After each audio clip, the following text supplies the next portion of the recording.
Yəqin ki, hamınıza tanış bir hissdir. Vacib, amma bir o qədər də narahat bir söhbətə başlamaqdan çəkinmək. Bu təhlilimizdə biz məhz bu çətin söhbətləri idarə etməyin sirlərini açacağıq. Gəlin görək, bu qorxunu necə addım-addım bir özünə inam hissinə çevirə bilərik. Yaxşı, gəlin yol xəritəmizə nəzər salaq. Biz əvvəlcə zehniyyətdən başlayacağıq, sonra hazırlıq qaydalarına keçəcəyik, söhbətin idarə edilməsindən, ortaq həll yolu tapmaqdan danışacağıq və sonda söhbətdən sonraki mərhələni müzakirə edəcəyik. Yəni, tam bir bələdçi olacaq. Hər şeydən əvvəl gəlin ən böyük maneəni aradan qaldıraq, yəni öz düşüncə tərzimizi. Yadınızda saxlayın, çətin söhbət bir döyüş meydanı deyil. Məqsəd kiminsə haqlı və ya haqsız çıxması deyil, birlikdə bir həll yolu tapmaqdır.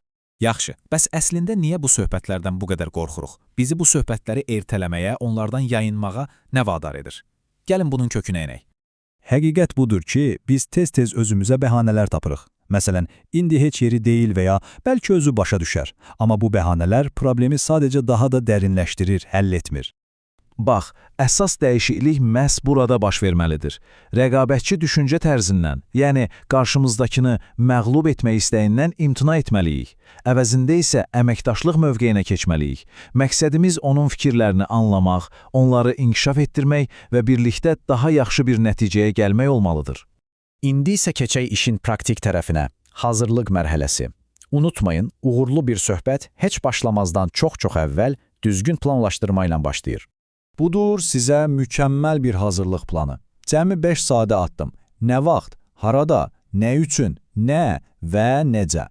Bu suallara əvvəlcədən cavab tapmaqla sizi artıq söhbətə 1-0 öndə başlamış olursunuz. Və gəldik çatdıq ən həyəcanlı məqama və söhbət anında idarə etməni necə əlimizdə saxlayacağıq, təsir gücümüzü necə artıracağıq? Bu artıq bir sənətdir. Baxın, bu çox maraqlıdır. Bizim bədən dilimiz və səs tonumuz bəzən sözlərimizdən daha çox şey deyir. Məqsədimiz nə aqressiv, nə də itaətkar olmaqdır. Ortada, o qızıl nöqtədə, yəni sabit mövqedə dayanmalıyıq. Açıq duruş, normal göz təması və sərbəst bir dialoq, məhz bu güc deməkdir. İndi gəlin bir yanlış fikri aradan qaldıraq. Çox vaxt elə düşünürük ki, kim daha çox danışırsa, söhbəti o idarə edir. Amma bu əslə belə deyil. Əslində, əsl güc danışmaqda yox, düzgün suallar verməkdədir. Strateji suallar verməklə siz eyni ilə bir vəkilin məhkəmədə etdiyi kimi söhbətin axarını istiqamətlendirirsiniz. Bu, qarşı tərəfi düşünməyə vadar edir və idarə etməni sizin əlinizə verir. Yaxşı, bəs düzgün sual vermək üçün nə lazımdır? Əlbəttə ki, effektiv dinləmək. Amma dinləməyin də öz düşmənləri var.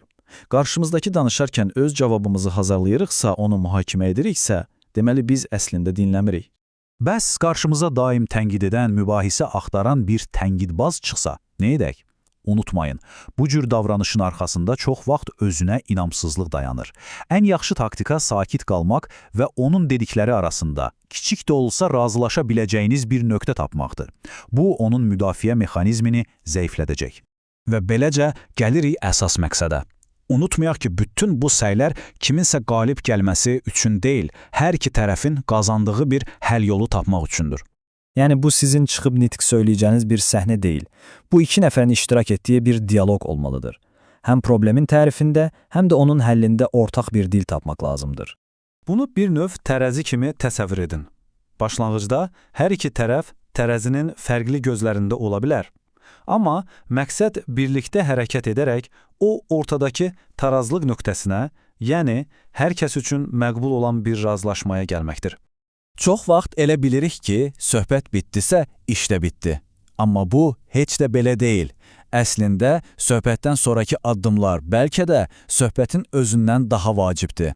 Bax, bu 4 addım söhbəti düzgün yekunlaşdırmağın qızıl qaydasıdır. Danışdıqlarınızı qısaca ümumiləşdirin, növbəti addımları dəqiqləşdirin, dəstəyinizi ifadə edin və mütləq, amma mütləq gedişatı izləmək üçün növbəti bir görüş təyin edin.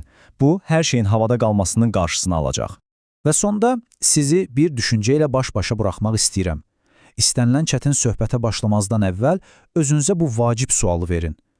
Mən bu söhbətdən hansı ideal nəticəni əldə etmək istəyirəm? Bu sualın cavabı bütün proses boyunca sizin ən yaxşı bələdçiniz olacaq.